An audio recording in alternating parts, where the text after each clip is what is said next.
Lundi 19 août, bonjour à toutes et à tous, ravi de vous retrouver pour une nouvelle édition du journal en images, en 7 minutes, ensemble. Voici un tour complet de l'actualité dans la région. D'abord vos prévisions météo en ce lundi pour débuter cette semaine au programme. Un ciel changeant et instable partout dans la région, le soleil sera bien présent aujourd'hui par moment, mais entrecoupé de passages nuageux avec par endroits quelques averses possibles. La pluie est surtout attendue en fin de matinée jusqu'en milieu d'après-midi. Attention également au vent qui soufflera encore en rafale jusqu'à 60 km par heure. Pour les températures aujourd'hui, on reste en dessous des normales de saison, 20 degrés à Lille, à Saint-Omer et à Dunkerque, 18 à Calais et à Boulogne. La météo complète comme toujours après ce journal. À la une de cette édition d'abord, suite aux dégâts importants justement causés par le vent il y a quelques jours dans la région, particulièrement dans les champs de lin. L'heure est au bilan pour les producteurs régionaux, certains ayant perdu la totalité de leur récolte annuelle.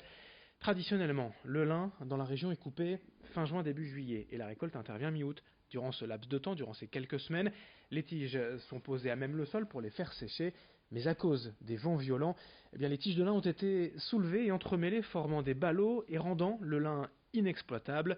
Outre bien sûr les conséquences financières qu'il faudra établir, il faut aussi se débarrasser de ces tiges devenues inutiles, car il est tout simplement impossible de détruire par voie mécanique cette plante fibreuse. Tout va donc être brûlé, mais sous contrôle. Explication dans un champ à Équerdes, près de Saint-Omer, au micro de Louis Caillé.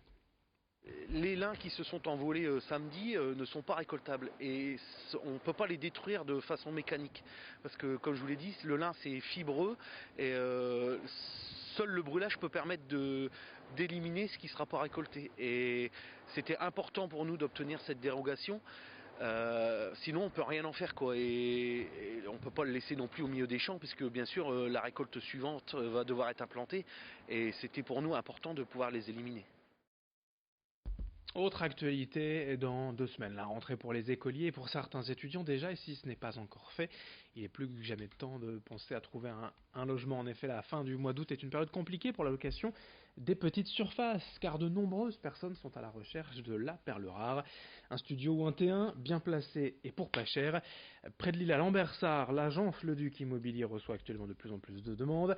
Quelques conseils pour trouver rapidement l'appartement qui vous convient, éviter les arnaques, les soucis, mais aussi être le dossier qui sera choisi si un appartement vous plaît.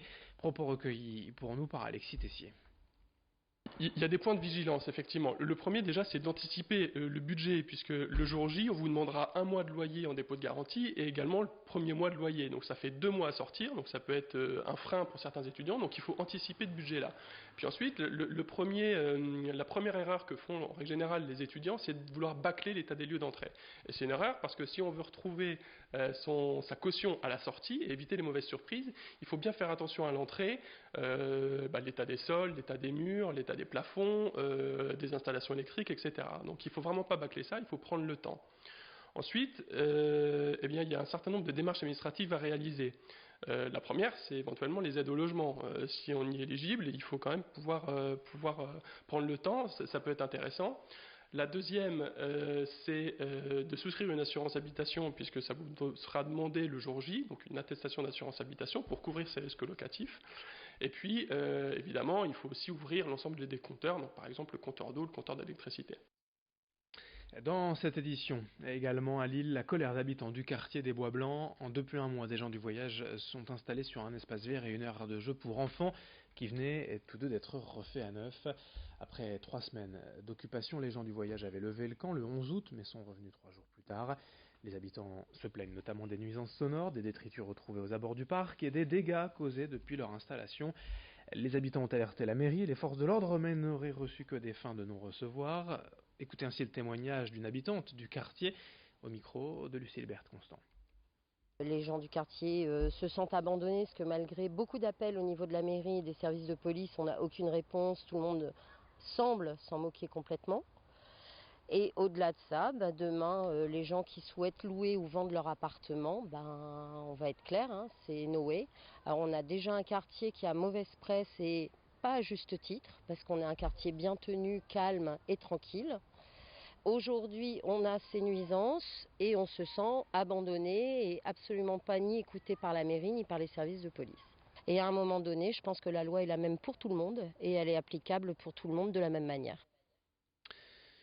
On enchaîne avec une première dans les Hauts-de-France, l'ouverture d'ici quelques mois pour l'été prochain à Sante d'un centre d'aquaponie. Ce n'est pas de l'aquaponie, c'est bien de l'aquaponie, l'association de la pisciculture et du maraîchage. En gros, dans les bassins, on trouve des truites, des esturgeons, des écrevisses dont les excréments sont minéralisés et transformés en nutriments pour les plantes et légumes. Une production en zéro déchet qui s'inscrit dans une démarche d'économie circulaire et durable, 100% naturelle. À terme, ce projet représentera la plus grande surface d'Europe de culture en aquaponie avec 15 salariés travaillant sur le site. Actuellement, une campagne de financement participatif a été lancée sur la plateforme Mimosa. Explication recueillie pour nous par Edil Gunay. Ce site a été complètement désaffecté depuis 2014, donc il y a l'idée de lui redonner une seconde vie et donc de réécrire une belle histoire autour de ce projet, de ce site. Ensuite, de pouvoir en fait créer une activité qui va permettre de créer des emplois non délocalisables. Il faut savoir qu'aujourd'hui 2 agriculteurs se suicident par semaine en France, et donc de pouvoir en fait à travers ce projet créer tout un tas de boucles d'économie circulaire, que ce soit dans l'exploitation valoriser les excréments des poissons, ensuite l'idée de valoriser en fait les peaux de poissons pour pouvoir en faire à terme du cuir, éventuellement des porte-cartes, des ceintures, des choses comme ça. Ensuite, de pouvoir valoriser les viscères des poissons pour pouvoir s'en servir pour l'alimentation des écrevisses, par exemple. Il y a l'idée d'être complètement zéro déchet et de créer plein de boucles d'économie circulaire qui vont être très très vertueuses en fait sur le site. Ce que je veux, c'est qu'il n'y ait aucune poubelle qu'on soit obligé de déposer aux éboueurs chaque semaine. On termine avec du sport, du football, le deuxième match de Ligue 1 ce week-end et la première défaite déjà du LOSC à Amiens 1-0. À vrai dire, le scénario du match n'a pas vraiment tourné en faveur des Dogs, avec notamment l'expulsion jugée très sévère de Soumaré en première mi-temps. Et c'est un ancien joueur lillois, Serhou Guirassy, qui a marqué le seul but du match pour Amiens à une vingtaine de minutes de la fin.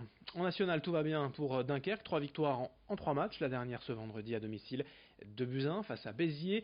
En revanche, deuxième défaite déjà pour Boulogne à Créteil, 1-0. Au classement, l'USLD est seul en tête, l'USBCO avant-dernière. Fin de ce journal, à suivre dans un instant vos prévisions météo, puis d'autres infos, et on se retrouve dès le prochain quart d'heure pour un nouveau point sur l'actualité. Très bonne journée à toutes et à tous.